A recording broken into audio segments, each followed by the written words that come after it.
Bigot. Siya po yung driver po ng Deltay. Ayan po siya. Hello guys. Hello po. Morning.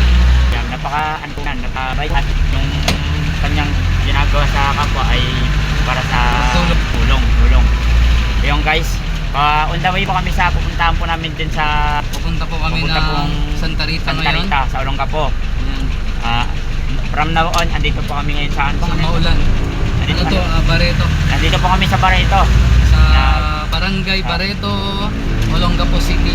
Barangay Barreto, Olongapo City. So, nandito tayo, nagdadrive. Yan, pakita-kita Yan, natin. nagdadrive po kami yan.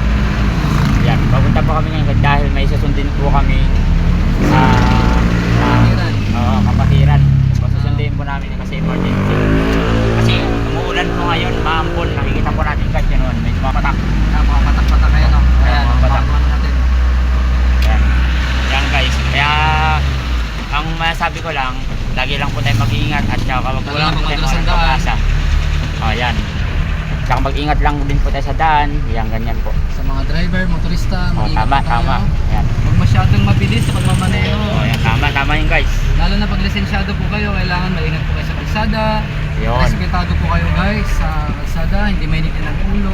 Yun, tama. Konting problema is huwag daanin sa ulo. Tama yun, tama. So, sabi nga sa Biblia is ibigin mo ang iyong kapwa gaya Ayan. ng pag-ibig mo sa iyong sarili. Tama. Tama yun guys. So, ito po tayo guys. Yan guys, medyo na traffic lang pupunta na. Pero kundawin na po kami ngayon. Yan, medyo mahaba-haba po ang biyahe namin guys. Kaya keep safe lang araw-araw. Keep safe always.